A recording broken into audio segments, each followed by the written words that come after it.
सुप्रभात मित्रों। नमः संस्कृताय। मैं सुधांशु कुमार आप सभी का ज्ञान विज्ञान ई पाठशाला में हार्दिक स्वागत करता हूं। जैसा कि आप सभी जानते हैं कि हम लोग कल तक जो पढ़ चुके थे, ज़्यादा समय व्यतीत ना करते हुए आज चतुर्थी विभक्ति को देखते हैं।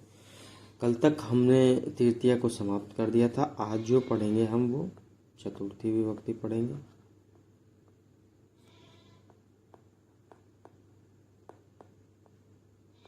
चतुर्थी विभक्ति। तो चतुर्थी विभक्ति को कहते क्या है? चतुर्थी विभक्ति को संप्रदान कारक कहते हैं। क्या कहते हैं? संप्रदान कारक। संप्रदान कारक। संप्रदान कारक क्या कहते हैं? संप्रदान कारक। तो इसका सूत्र क्या है? सबसे पहले हम देखेंगे क्या सूत्र। जब हम लोग सूत्र देखेंगे संप्रदान कारक का तो हमें दिखेगा क्या? चतुर्थी। क्या दिखेगा? चतुर्थी। सॉरी, ये तो सूत्र क्या है? कर्मणा यम भी प्रेति। कर्मणा यम भी प्रेति। कर्मणा यम भी प्रेति सा संप्रदान। सा संप्रदानम। अब आपका यहाँ एक अभिप्रेति।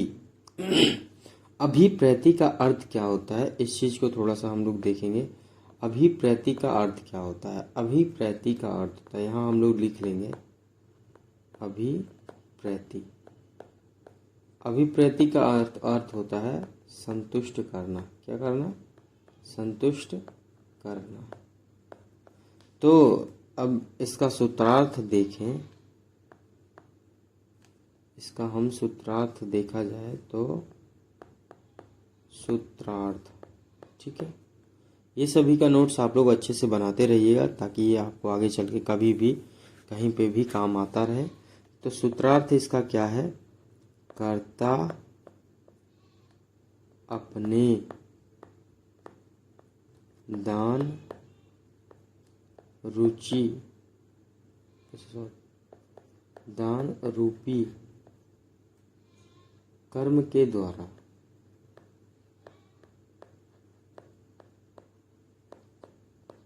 कर्ता अपने दान रूपी कर्म के द्वारा जिसको अभिप्रेरित करता हो, जिसको अभिप्रेरित करता हो,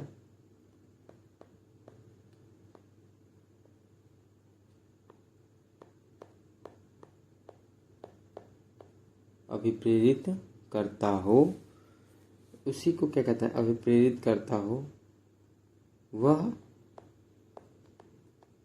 संप्रदान है। क्या है? वह संप्रदान है। अब ये जो संप्रदान है इसको हम थोड़ा सा पोस्टमार्टम टाइप का करते हैं, जिससे कि हमें थोड़ा सा अच्छे से समझ में आए भाई ये है क्या। तो आप देखोगे यहाँ संप्रदान में अंतिम में देखना है, यहाँ पे बड़े गौर से क्या लिखा हुआ है? दान। प्रदान। कर्ता अपने दान रूपी कर्म के द्वारा जिसको अभिप्रेरित करता हो वह क्या है? संप्रदान है। कर्ता अपने क्या कर रहा है? कर्म के द्वारा। किस चीज के द्वारा? कर्म के द्वारा। और किसको अभिप्रेरित कर रहा है? जिसको भी अभिप्रेरित करता है। जैसे अब यहाँ हम लोग देखेंगे, यहाँ से एक टर्म्स आया था क्या? दान। ठीक है, वो दान कर रहा है। और इसमें फिर एक टर्म और आगे करके लिखेंगे, दान और क्या है? प्रदान। ठीक है।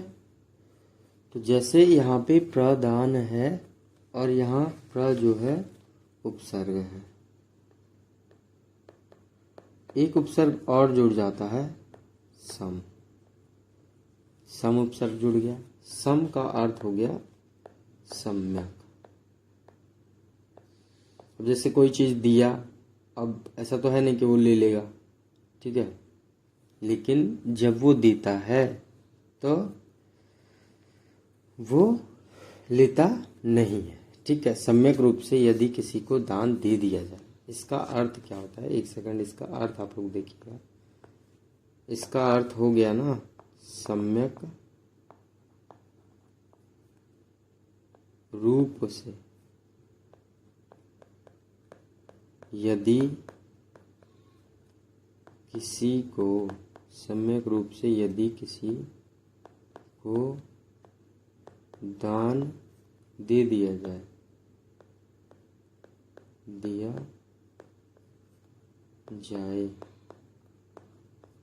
दान दे दिया जाए, सम्यक प्रति अति इसको हम लोग संस्कृत में ऐसे कह सकते हैं, क्या, सम्यक प्रति अति, सम्यक प्रति अति अश्मये तद संप्रदानम, तद संप्रदानम। अब यहाँ एक सूत्र और है जिससे पता चलता है कि भाई ये जो सूत्र है, जिससे पता चलता है क्या, कि चतुर्थी जो है उसमें क्या होती है, चतुर्थी में संप्रदाने, चतुर्थी संप्रदाने, ठीक है, क्या होती है, चतुर्थी संप्रदाने। अब यहाँ सूत्रार्थ इसका क्या है, सूत्रार्थ में देखेंगे तो क्या है, संप्रदान कारक में चतुर्थी होती है,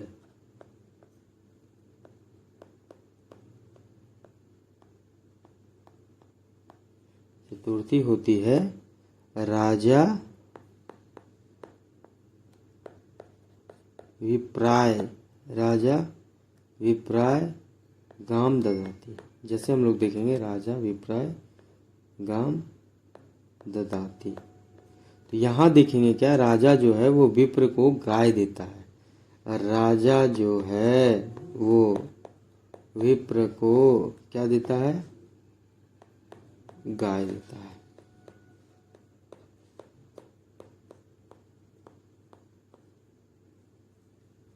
यहाँ क्या है, विप्र, और क्या दे रहा है, गाय, तो यहाँ विप्र में ही क्या हो जाएगी, चतुर्थी, क्या है, चतुर्थी। ये जो राजा है ये क्या है, कर्ता, और ये किसी विशेष को क्या कर रहा है, किसी विशेष को दान दे रहा है। जैसे यहाँ मैंने लिखा था ना, दान रूपी कर्म के द्वारा जिसको अभिप्रेरित किया जाए, तो दान रूपी कर्म के द्वारा जिसको अभिप्रेरित किया जाए, तो यहाँ जो है राजा करता है और विप्र जो है वो उसको विशेष रूप दान मिल रहा है। क्या है दान भाई, वो करता है, वो दान देता है। अब जैसे दूसरा उदाहरण देखो यहाँ पे, सह निर्धनाय, क्या है, सह निर्धनाय धनम ददाति, क्या है, सह निर्धनाय धनम ददाति।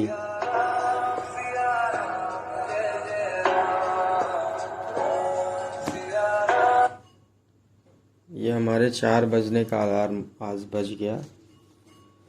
वैसे हम प्रायः इसको बंद कर दिया करते थे, लेकिन आज हम थोड़ा सा विस्मृत हो गए। और अब क्या है, अध्यापक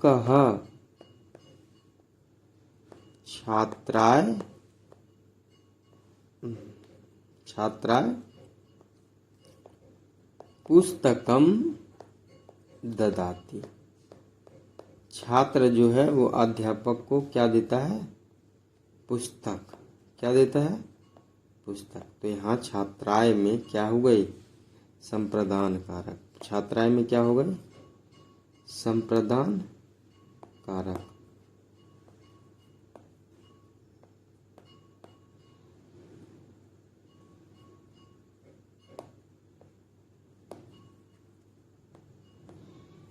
ये कलर बदलने के लिए कह रहा है, हमको लगता है ना, इसीलिए बार बार गलती हो जा रही है। संप्रदान कारक है, ठीक है। यहाँ तक तो कहीं किसी को कोई दिक्कत नहीं होनी चाहिए, यहाँ तक आप लोग अच्छे से उतार लीजिएगा। आगे देखिएगा क्या है, सूत्र है एक, आगे एक सूत्र है। फिर सूत्र क्या कह रहा है हमारा? रुच्यार्थानाम प्रियमाणाः, रुच्यार्थानाम प्रियमाणाः। यहाँ पे ना दो शब्द है, एक तो है रुचि और अनार्थ, अर्थाना। क्या है? रुचि और अर्थाना। और प्रियमाणः मतलब जो प्रसन्न हो। क्या हो? जो प्रसन्न हो, ठीक है। हम ऐसा कह सकते हैं, प्रसन्न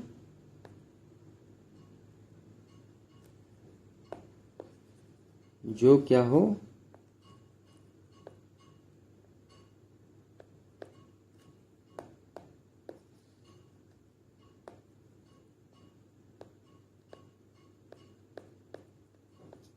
प्रसन्न हो या प्रसन्न होने वाला। क्या है? प्रसन्न होने वाला। तो जैसा कि हम लोग कह सकते हैं क्या, या तो वो जो प्रसन्न हो या प्रसन्न होने वाला, ठीक है। अब भाई ये प्रसन्न होने वाला क्या है? इस चीज को अगर जो देखें हम, तो हरि को जो, एक सेकंड, इसका आप लोग सूत्रार्थ पहले लिख लीजिए तो थोड़ा ज़्यादा अच्छे से समझ में आएगा। हम लोग हिंदी में पहले लिख लेते हैं। सूत्रार्थ क्या है? रुचि। क्या है? रुचि, अच्छा लगना। रुचि एक धातु है जिसका अर्थ होता है अच्छा लगना, ठीक है। धातु या इसके अर्थ वाली। क्या है? धातु या इसके अर्थ वाली।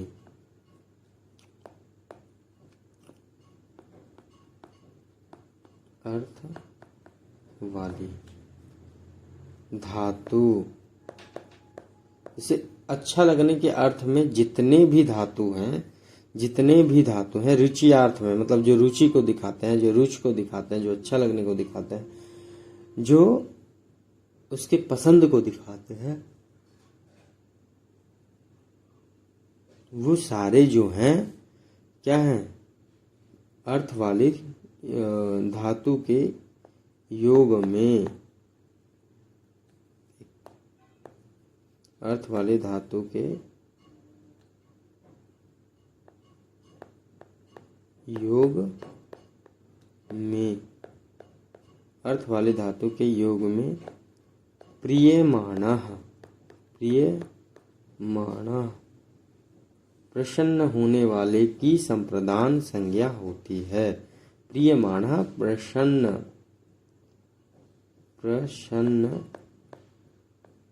होने वाले की संप्रदान संज्ञा होती है। क्या होती है? संप्रदान संज्ञा होती है, ठीक है। जैसे ही हम लोग जानते हैं क्या होती है, संप्रदान संज्ञा होती है। तो जहाँ तक कि हमको पता है कि यहाँ पे क्या हो रहा है, संप्रदान संज्ञा हो रहा है, ठीक है। अब जैसे हम लोग देखेंगे क्या, हम लोग कुछ उदाहरण के उदाहरण मात्र से देखें। उदाहरण से अगर जो देखें तो उदाहरण में क्या है, उदाहरण में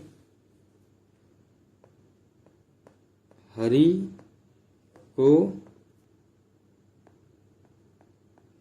भक्ति अच्छी लगती है।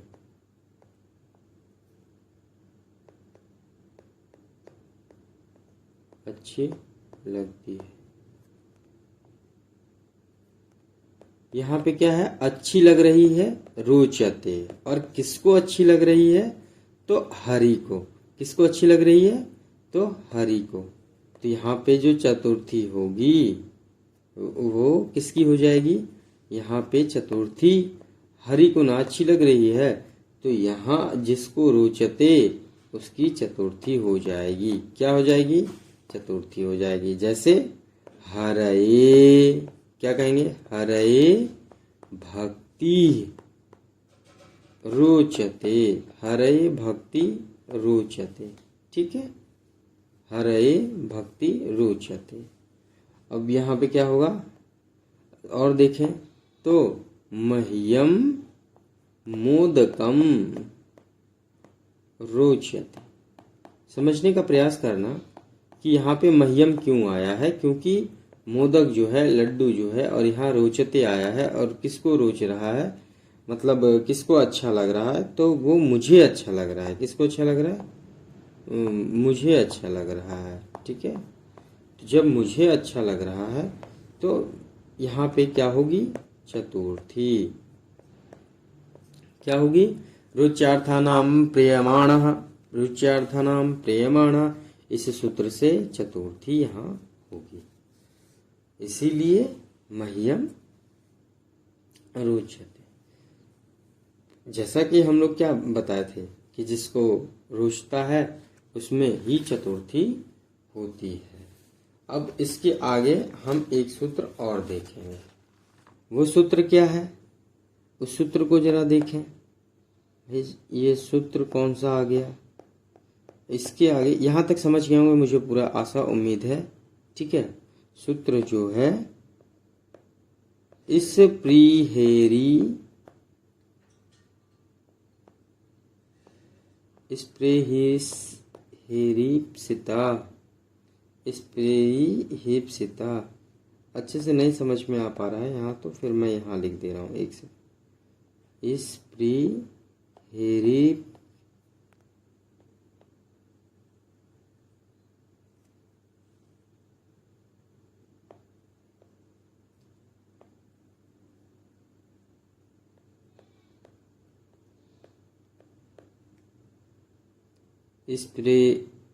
स्प्रेहेरित इप्सिता। ठीक है, यहाँ क्या है? स्प्रेहे। यहाँ क्या है? स्प्रेहे। स्प्रेहे। और दूसरा है, दो चीज है, इप्सिता। यहाँ दो चीज है। हमने इसका क्या किया भाई? बड़े अच्छे तरीके से हमने इस चीज का पोस्टमार्टम किया है कि यहाँ क्या क्या है? स्प्रेहे और स्पिता है। स्प्रेहे का अर्थ क्या होता है? चाहना। क्या होता है? चाहना। और इस पिता का अर्थ होता है जिसे चाहा जा रहा हो। क्या है भाई? जिसे चाहा जा रहा हो या जिसे चाहा जाए। अब यहाँ ना क्या है? यहाँ अब आप लोग एक इसका सूत्रार्थ देखा जाए तो क्या हो सकता है? इस प्रिय धातु, इस प्रिय धातु के योग में, क्या है? इस प्रिय धातु के योग में जिसे चाहा जाए उसकी क्या होगी? संप्रदान संज्ञा होती है। उसकी कौन सी संज्ञा होती है? संप्रदान संज्ञा होती है।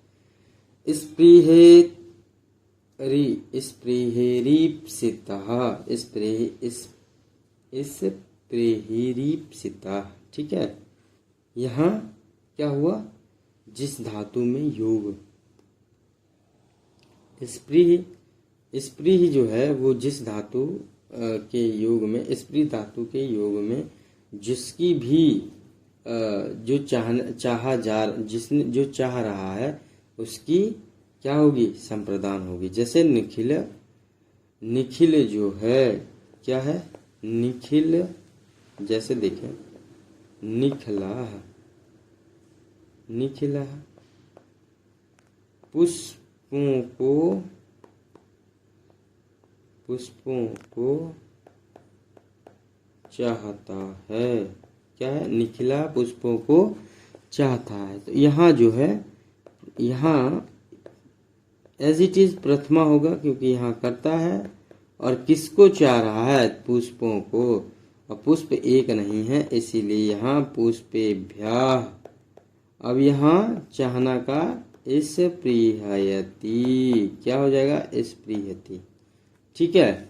अब यहाँ देखोगे, यहाँ जो है क्या हुआ है, चतुर्थी, क्या हुआ, चतुर्थी।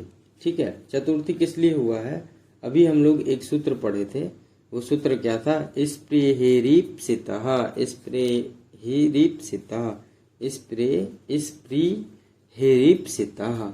ठीक है। इसमें जिसे चाहा जाए उसकी चतुर्थी होती है, बस इतना सा समझना है कि जिसे चाहा जाए उसकी क्या होती है, चतुर्थी होती है। आगे जरा एक दो और देख लें। अब भाई हम ऐसा उदाहरण नहीं लें, चाहने वाला बहुत उदाहरण होगा लेकिन हम ऐसा नहीं लेंगे। हम बताते हैं, अभी हम लेते हैं अहम संस्कृताय, क्या है, अहम संस्कृताय स्पृहामि, स्पृहामि, मैं क्या है, किसको पसंद करता हूँ, संस्कृत को, स्पृहामि पसंद करता हूँ। तो संप्रदान, यहाँ क्या हो गया, संप्रदान, किसमें संप्रदान हुआ है, संस्कृत में संप्रदान हुआ है।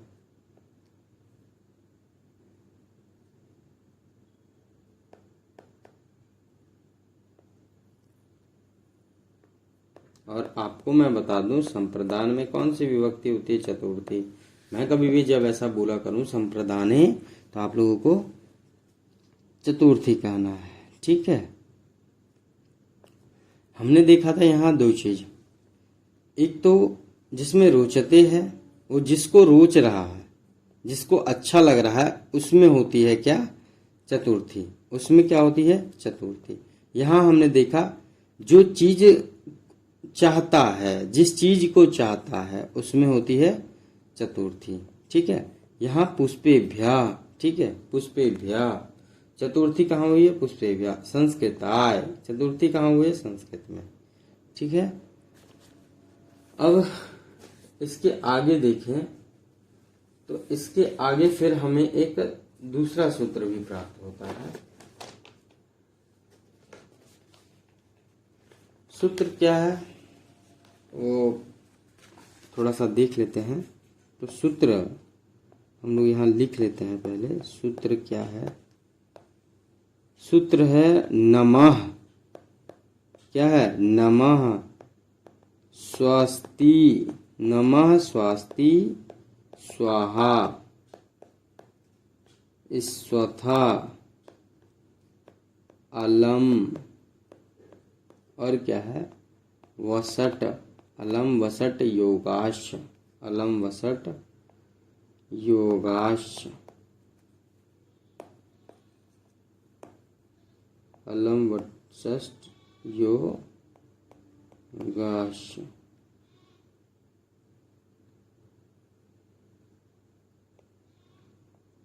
ठीक है। चतुर्थी कहाँ कहाँ चतुर्थी होगा, नमः, कहाँ कहाँ, नमः स्वस्ति, स्वस्ति स्वाहा स्वथा अलम वष्ट।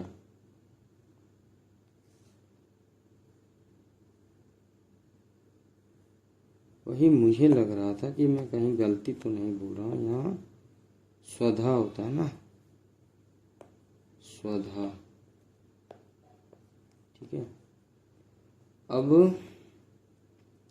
नमः स्वस्ति स्वाहा स्वधा अलम वषट योगाश्च चतुर्थी। ठीक है।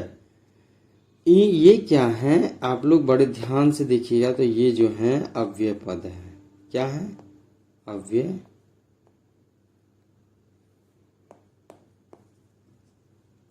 पद है।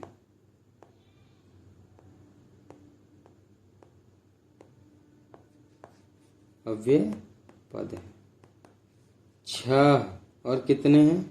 6 अव्यय पदों के योग में, नोट करके लिख लेना, योग में क्या है? योग में चतुर्थी विभक्ति होती है।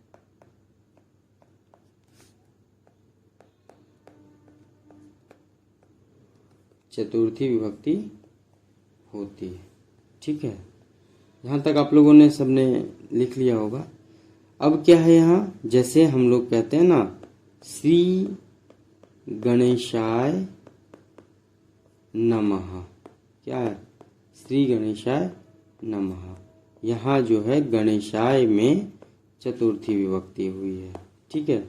चतुर्थी विभक्ति हुई है उस सूत्र के माध्यम से, यहाँ पे चतुर्थी विभक्ति हुई है। अब जैसे कहते हैं ना, श्री गुरुवै नमः, गुरुवै नमः, गुरु को नमस्कार है। यहाँ देखो गुरु में कौन सी विभक्ति हुई है? चतुर्थी विभक्ति। कौन सी विभक्ति? चतुर्थी विभक्ति। ठीक है। अब देखो, अब हमें देखना क्या है, अब जैसे अब यहाँ पे एक बड़ा ध्यान देने वाला विषय है थोड़ा सा। जैसे अग्नय को हम लोग कहेंगे क्या? अग्नय को कहेंगे के साथ जब भी आएगा तो स्वाहा आएगा, और पितृभ्याः के साथ में स्वधा आएगा। ये भी प्रायः प्रश्न आ जाता है। अग्नि के साथ में क्या आएगा? स्वाहा आएगा, और पितृभ्याः के साथ में स्वधा आएगा। कभी भी पितृभ्याः के साथ में स्वाहा नहीं आएगा और नहीं लगाना है। और क्या है? अग्नि के साथ में स्वधा नहीं लगना। यहाँ पे दोनों कंडीशन को फुलफिल करेंगे। और जैसे क्या है, फिर एक देखें अलम, यहाँ पे एक अलम है। आपको इसकी हिंदी लिखा देता हूँ मैं, सॉरी, थोड़ा सा भूल के वजह से मैंने हिंदी नहीं लिखा है, जिसके वजह से आपको थोड़ी सी परेशानी हो जाएगी, इसीलिए आप लोग यहाँ पे लिख लीजिए। नमः को हम लोग कहते हैं क्या? नमस्कार। नमः को नमस्कार, स्वास्तिक को कल्याण, स्वास्तिक को कल्याण, स्वाहा को अर्पण, जैसे किसी को भोजन कराते हैं ना, लेकिन क्या? ऐसा अर्पण जो देवताओं को। फिर स्वधा को अर्पण, ऐसा अर्पण जो किसको हो? पितरों को। क्या हो? पितरों को। मतलब जैसे दादा दादा के परदादा परदादा के भी, ऐसे करके, मतलब उन सभी लोगों के लिए हो जो पूर्वज हों, उनको भोजन कभी कराते हैं ना हम लोग। और फिर क्या है? अलम का मतलब होता है पर्याप्त। अलम करोति, पर्याप्त। ठीक है। फिर विषट, इसका मतलब होता है त्याग। विषट का मतलब त्याग या उपहार, या क्या कह सकते हैं? भेंट। और क्या कह सकते हैं? भेंट। इन सब के योग में क्या होती है? चतुर्थी। इन सब के योग में क्या होती है? चतुर्थी। ठीक है। अब एक उदाहरण छोटा सा और ले लेते हैं। दैत्यों के लिए हरि पर्याप्त है, ऐसा कह सकते हैं ना कि दैत्यों के लिए हरि जो है वो पर्याप्त है। मतलब देते भयो हरि अलम दैत्यों के लिए हरि क्या है? पर्याप्त है। ठीक है। अब एक यहाँ पे ना छोटा सा आप लोग एक सूत्र और लिख लीजिएगा। सूत्र क्या है? क्रुद्ध। सूत्र क्या है? क्रुद्ध द्रूह। क्रुद्ध द्रूह ईर्ष्या। ईर्ष्या असूय अर्थानाम। ठीक है। अब क्या है? ये जितने भी हैं ये क्या है? याम प्रति क्रोध।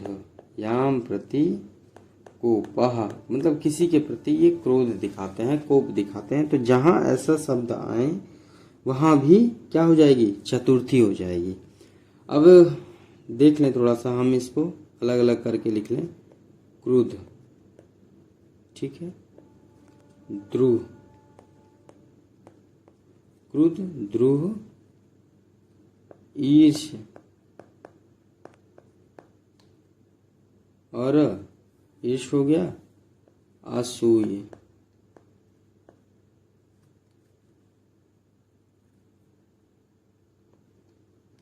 हम लोग यहाँ लिख सकते हैं घृणा करना, ईर्ष्या करना, द्रोह करना। ठीक है। और इसका तो सबको पता है कि भाई सब लोग क्रोध करते हैं, क्रोध करना। इस सेंस में जिसका भी अर्थ आए, इस सेंस में जो भी शब्द आए, उसमें संप्रदान संज्ञा, उसकी संप्रदान संज्ञा होती है क्रिया की, जिसमें ये क्रियाएं आती हैं। ये सारे क्या हैं? ये सारे धातु हैं। ये सारे क्या हैं? धातु हैं। तो जिसमें ये सारे धातु आएंगे उसकी संप्रदान संज्ञा होती है, उसमें चतुर्थी विभक्ति लगती है। ठीक है। अब जैसे क्या है? पिता पुत्राय, और जिस पर क्रोध हो रहा है उसमें चतुर्थी लगेगी। जिस पे क्रोध करते हैं, जिस पे कोप करते हैं, उसमें चतुर्थी लगेगी। तो यहाँ क्या है? पिता जो हैं वो पुत्र के को पे क्रोध कर रहे हैं। वो कभी द्रोह नहीं करेंगे, वो कभी ईर्ष्या नहीं करेंगे, वो कभी असूय नहीं करेंगे। वो केवल और केवल क्या करेंगे? पिता हैं तो पिता हैं, वो क्रोध करेंगे। वह पढ़ता नहीं है, तुम खेलते रहता है, जैसे बहुत सारी चीजें हैं जिसपे वो क्या करेंगे? सिर्फ और सिर्फ द्रोह करेंगे। फिर जैसे देखेंगे दुर्जना सज्जनेन सज्जनेभ्यः द्रुह्यति। दुर्जन जो है वो किससे कर रहे हैं? सज्जनों से। दुर्ह्यति, दुर्जन जो हैं वो सच्चे से क्या कर रहे हैं? द्रोह कर रहे हैं। ठीक है। आशा करता हूँ और उम्मीद करता हूँ यहाँ तक आपको चतुर्थी विभक्ति सारा समझ में आया हो और मैं अच्छे से समझा पाया हूँ। आप सभी का इस ज्ञान विज्ञान ई पाठशाला में जुड़ने के लिए आप सभी का हार्दिक शुभकामनाएं, बधाई, धन्यवाद के पात्र हैं आप सभी, जो कि इस पाठशाला से जुड़कर आप पढ़ाई कर रहे हैं। और आप लोग से मैं प्रायः उम्मीद करता हूं कि आप मेरे चैनल को मन होगा तो लाइक, सब्सक्राइब, शेयर जरूर कर दीजिएगा, जिससे कि भाई आपके सर की भी थोड़ी उन्नति हो जाए। ठीक है। सर तो कहना मुझे अच्छा नहीं लगता है, इसलिए मैं अपना नाम ही कहता हूँ प्रायः, सुधांशु को थोड़ी सी उन्नति हो जाए बस। ठीक है। धन्यवाद। आप सभी का दिन शुभ एवं मंगलमय हो।